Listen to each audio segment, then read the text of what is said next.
Saya tidak salahkan dunia hiburan, ya tidak. Tapi saya hanya menyalahkan diri saya sendiri yang lemah, yang tak kuat.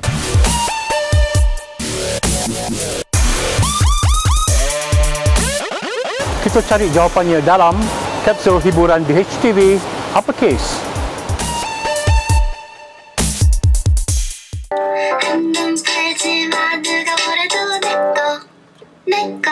다른 여자랑 말도 섞지만 난 네 거, 난 네 거. 새끼손가락 걸고 꼭 약속해줘요. 절대 나 혼자 내버려두지 않기로. Sebenarnya saya tak menyepikan diri, saya cuma mengambil masa untuk diri sendiri dan juga keluarga supaya tak terlampau berhubung dengan orang ramai sangat di dalam sosial media khususnya. Kerana pada fasa tersebut saya tak tahu, wallahu alam, ini kerja Allah sebenarnya. Saya mengalami ujian, bukan setakat ujian COVID-19 di seluruh dunia orang ada ujian kan masa tu, tetapi ujian untuk diri sendiri, iaitu saya mengalami masalah sukar nak tidur. Sukar nak tidur ni bukan biasa-biasa, bukan sehari dua, bukan kerana sesuatu isu saya suka nak tidur malam fikir banyak sangat. Tidak, saya tak tahu daripada mana datangnya, tetapi memang saya suka nak tidur. Mengantuk-mengantuk, letih-letih, tetapi bila nak lalap mata terjaga. Bila nak lalap mata terjaga. Dan perkara ini bukan berlanjutan pada waktu malam, ada waktu siang juga saya cuba tidur, tak berjaya. Dan ia berlanjutan selama berminggu-minggu, berbulan-bulan, lama sangat, sehingga kan saya rasa sangat-sangat lemah daripada segi fizikal dan juga dalaman saya. Dan apabila saya cuba untuk dapatkan khidmat perubatan daripada nasihat daripada doktor, mereka mengatakan saya tidak ada apa-apa masalah kesihatan hasil daripada ujian jantung dan sebagainya, check up yang detail. Dia orang kata tak ada apa-apa masalah. Saya pergi banyak kali sehingga mereka kata saya mungkin mengalami anxiety. Itulah dia perkataan anxiety yang mungkin selama ni saya dengar, tetapi saya tidak percaya yang saya mengalaminya sendiri. Saya masih lagi tak percaya pada saat itu, memang betul. Dan oleh kerana kami mengambil keputusan di Malaysia, maka saya berniat untuk meneruskan usaha saya untuk mencari penawar kesukaran saya untuk tidur itu di Malaysia. Jadi dekat Malaysia ni, selain daripada pergi ke hospital yang masih lagi memberikan jawapan sama kepada saya yang saya tak ada apa-apa masalah kesihatan, saya juga cuba berusaha untuk berubat secara tradisional, ya, melalui ustaz-ustaz, ya, mereka yang pakar dalam bidang agak perubatan Islam. Jadi dekat situ mereka membekalkan saya. Mereka kata mungkin saya mengalami gangguan-gangguan tertentu, wallahu alam. Tetapi mereka membekalkan saya dengan ayat-ayat Quran, ya, dengan zikir. Jadi untuk saya istiqamah. Mereka menasihatkan saya untuk istiqamah dan ini jangan tinggal langsung. Terutamanya, ya, bukan setakat zikir, tapi solat 5 waktu pada awal waktu, benar-benar minta kepada Allah Subhanahu Wa Taala untuk sembuhkan penyakit dan kembalikan nikmat tidur itu. Subhanallah. Ya, bila saya mengalami fasa tersebut, nikmat tidur saya hilang. Allahu Akbar. Tak tahulah nak cakap macam mana, saya tak dapat nak gambarkan lah. Memang sukar sangat-sangat. Memang kalau nak kata kemurungan tu, memang kemurungan lah, sebab kita susah nak tidur. Tapi yang paling murung sekali, saya tak tahu sebabnya kenapa. Jadi atas nasihat ustaz-ustaz ini, maka saya cuba sedaya upaya untuk istiqamahkan amalan saya, ya, apa yang mereka pesan. Dan daripada situ sebenarnya saya dapat sesuatu. Saya dapat macam Allahu Akbar, ini mungkin jawapan daripada Allah, ya, yang mengatakan mungkin selama ni aku tidak pernah berada dalam fasa begini, tidak pernah betul-betul minta dekat dia, tidak pernah memperbaiki hubungan dengan Allah. Kalau mungkin solat sama pun solat macam tu je, tak ada solat yang betul-betul, ya, yang betul-betul ikhlas untuk minta dekat dia. Allahu Akbar. Saya rasa fasa itu memberikan saya satu suasana yang baru, terutamanya dalam memperbaiki hubungan dengan Allah Subhanahu Wa Taala.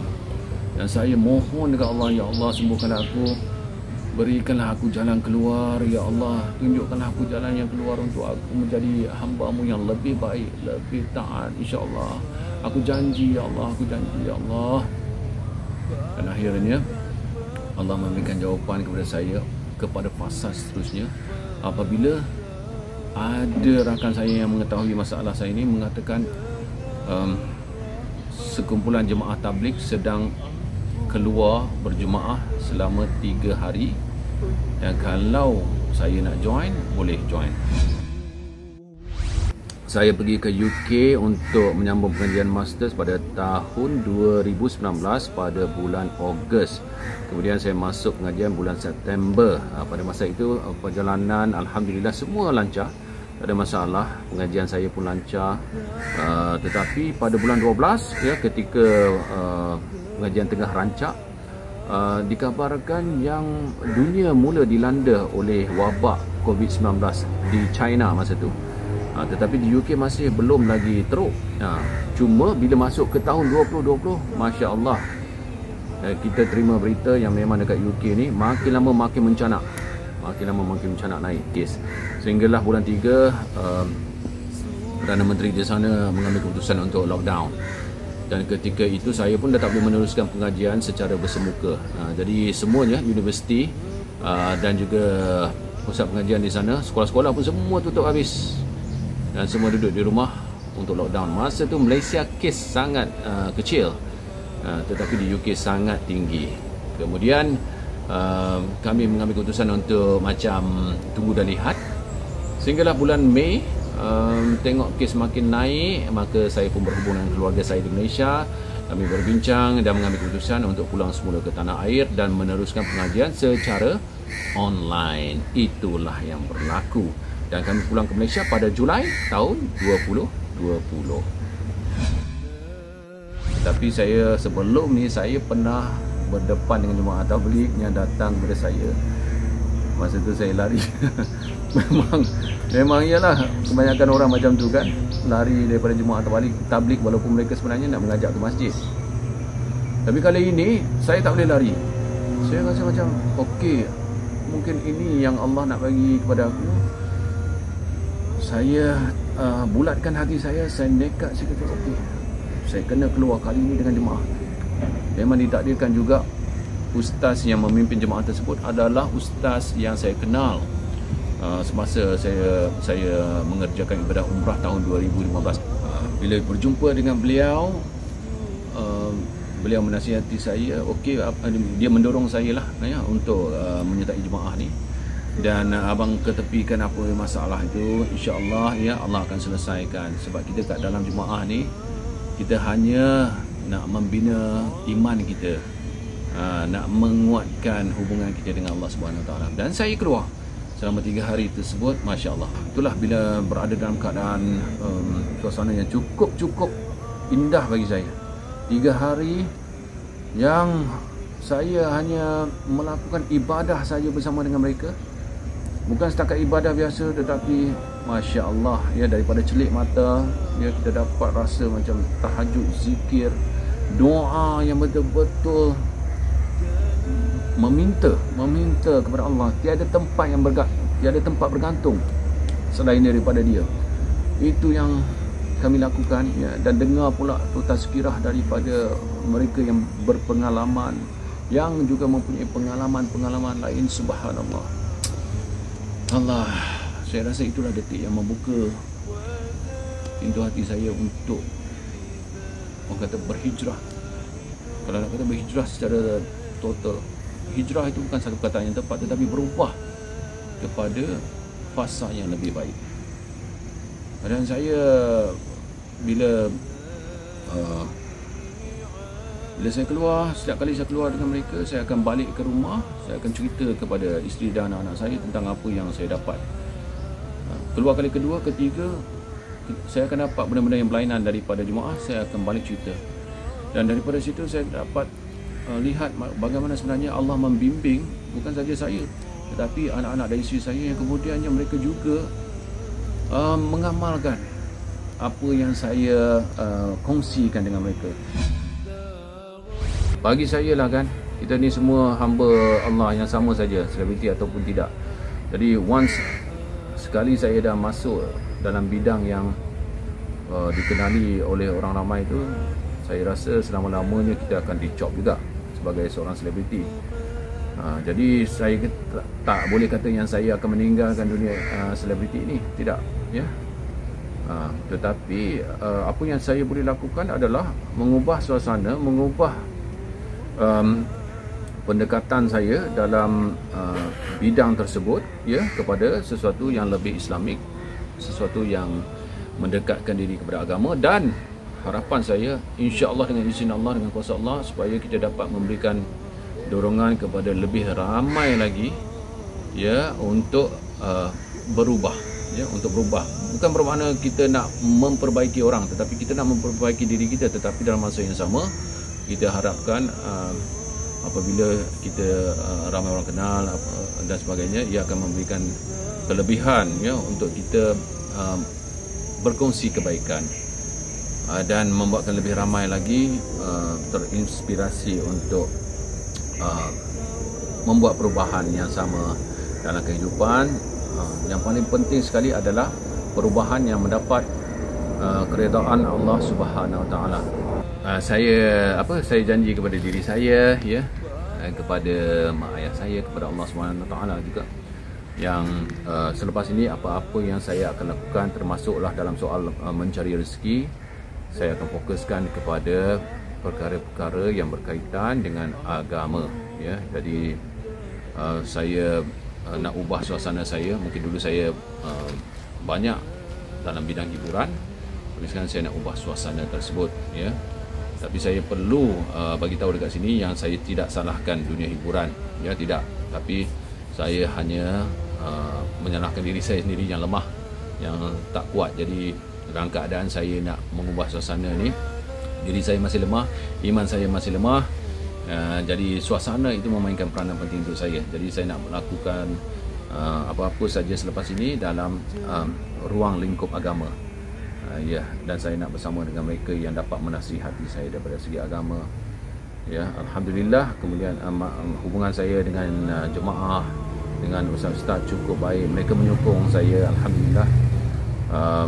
Dekat sini saya fasa ini saya masih lagi menerima ada 1-2 tawaran dalam bidang hiburan, kerana mereka tidak tahu tentang niat saya untuk mengubah suasana ni. Mereka masih menawarkan kepada saya, tetapi saya menolak dengan baik. Saya kata saya ada komitmen lain, dan saya percaya dengan apa yang Nabi bagi tahu juga, sekiranya kita tinggalkan sesuatu kerana Allah, maka Allah akan gantikan dengan sesuatu yang lebih baik. Dia suruh tunaikan solat untuk mencegah perbuatan yang keji dan mungkar. Untuk diri kita, untuk dapat pahala untuk diri kita, supaya satu hari nanti dekat semasa hari penghisapan, amalan-amalan kita itu akan dibentangkan. Solat memanglah amalan pertama yang akan dihisap di hari akhirat kelak. Bila saya keluar bersama dengan jemaah selama 3 hari, selama 40 hari, kita bertemu. Saya bertemu dengan rakan-rakan saya seperti Khairul Rashid, ya, rakan satu radio dengan saya dahulu. Kemudian kita jumpa Datuk Nash, DR Sam, Ali Ekspedisi, siapa lagi? Amar Ashraf, yang generasi baru pun ada. Subhanallah. Memang kami berbincang, dan kemudian why not, ya, kita keluar dengan satu channel yang dapat menyalurkan dakwah secara santai. Kita ada dekat dalam jemaah ni, memang kita hari-hari dengar kuliah, dengar tazkirah, dengar bayan, ya, dengar tentang kebesaran Allah, dengar tentang cerita-cerita Nabi. Macam mana kita nak bawakan konsep ini kepada lebih ramai orang yang tak keluar bersama dengan kita. Jadi itulah dia, ya, macam mana Hidayat ini TV ini mula kami dapat idea untuk menubuhkannya. Subhanallah. Memang perjalanan itu Allah mudahkan. Kita bertemu dengan mereka yang menyokong daripada segi, ya, daripada segi semangat, daripada segi moral, malah ada yang sokong daripada segi keuangan juga. Alhamdulillah, Allah dorongkan insan-insan yang mulia ini dalam usaha kita untuk menyebarkan dakwah. Maka tertubuhlah Hidayat TV yang akan membawakan konsep dakwah santai iaitu tentang kebesaran Allah. Ada ustaz-ustaz yang akan kami jemput, ya, yang ustaz mungkin anda kenal, mungkin juga yang sangat-sangat popular, ya, yang akan bercerita tentang kebesaran Allah dan kisah para sahabat, kisah para nabi yang akan memberikan kesan kepada kita, insya-Allah, daripada segi iman kita, untuk mempertingkatkan iman kita. Itu yang kita nak sebenarnya, dan kita harap ramai yang akan bersama-sama dengan kita berkongsi platform ini supaya lebih ramai lagi akan terjentik hatinya dengan kandungan-kandungan yang kita akan ceritakan. Kita akan jemput juga selebriti-selebriti yang anda kenal seperti Nabil Ahmad, ya, siapa lagi, Ahmad Ashraf sendiri, Alif Aziz, insya-Allah mereka juga, Sahrul Ridwan yang akan bersama dengan kita dalam channel ini, dengan apa yang mereka kongsikan, dengan apa yang mereka lakukan sekarang ini, perubahan yang berlaku kepada mereka akan menjentik lebih banyak lagi hati-hati manusia untuk mendekatkan diri dengan Allah Subhanahu Wa Taala, mengenal Allah yang memang pencipta kita, la ilaha illallah, dan mengenal Rasul kita, ya, Muhammad sallallahu alaihi wasallam, Muhammad Rasulullah sallallahu alaihi wasallam. Subhanallah. Itulah niat kami, dan kami harapkan semua yang tengah menyaksikan video ini mendoakan, ya, kejayaan dan kelancaran Hidayat TV ini. Malah kami juga mendapat sokongan daripada luar. Kedutaan Malaysia di Azerbaijan khususnya telah bersetuju untuk berkolaborasi dengan kami untuk mengadakan majlis bacaan Yasin dan doa selamat. Yang itu dah kami lakukan pada 26 Ogos yang lepas, alhamdulillah, dan diharapkan lebih banyak lagi kolaborasi yang lain akan muncul selepas ini. Cuma kita minta sangat-sangat supaya anda doakan, memberikan sokongan, like page kami Hidayat TV di Facebook, ya, dan kami akan bersiaran setiap hari Sabtu 9.30 malam bermula pada 4 September ini, insya-Allah. Doakan cinta kami kepada